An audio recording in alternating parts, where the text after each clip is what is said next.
రెండు పడవల మీద కాళ్ళు, రెండు పడవల్ని సమంగా నడిపించడం. కొన్ని ఈ పడవల పోటీల్లో రెండు పడవల మీద కాళ్ళు వేసి నడిపించే వాళ్ళు ఉంటారు సక్సెస్ఫుల్గా. అదే సందర్భంలో తేడా వస్తే దెబ్బతిన్నటువంటి వాళ్ళు ఉంటారు. ఇప్పుడు రెండు పడవల మీద కాళ్ళేసి సక్సెస్ఫుల్గా ముందుకు వెళ్తున్నటువంటిది పవన్ కళ్యాణ్. ఓ పక్కన సినిమాలు తన పని తాను చేసుకుపోతున్నారు, అట్లాగే ప్రభుత్వంలో బాధ్యత తన పని తాను చేసుకుపోతున్నారు.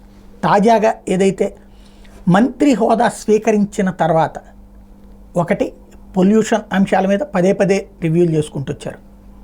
ఇందులో ప్రాథమికమైనటువంటి అభ్యంతరాలు వ్యక్తం చేశారు.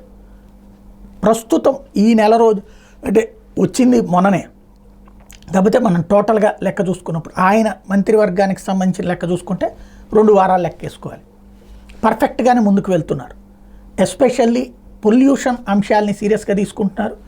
రెండో వైపున వచ్చేటప్పటికి పంచాయతీరాజ్ వ్యవస్థకు సంబంధించినటువంటి కీలకమైనటువంటి చర్చలే జరుపుకొచ్చారు. వాస్తవంగా ఇప్పటికిప్పుడు సొల్యూషన్ రావడానికి అబ్రకదబ్రా అంశం ఏం కాదు. విన్నారు, ముందు తెలుసుకున్నారు.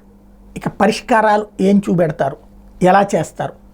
పంచాయతీలకు సంబంధించి కరెంటు బిల్లులు కట్టాల్సిందే, అది ఖచ్చితంగా పంచాయతీల బాధ్యతే, స్థానిక సంస్థల బాధ్యతే.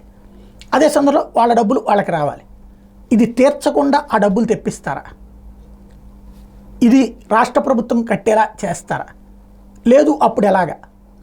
ప్రస్తుతానికైతే ఏది ఇంతకుముందు నాశనం అయిపోయింది అని చెప్తంలో తప్పేం లేదు.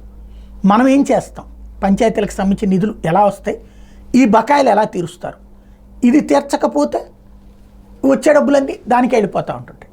ఎలా? ఇది ప్రస్తుతం ఆయన ముందున్న సవాలు. ప్రస్తుతం సవాలు తెలుసుకున్నారు, పరిష్కారం ఎలా కనిపెడతారు అన్నటువంటిదే ఇప్పుడు చూడాల్సిన అంశం.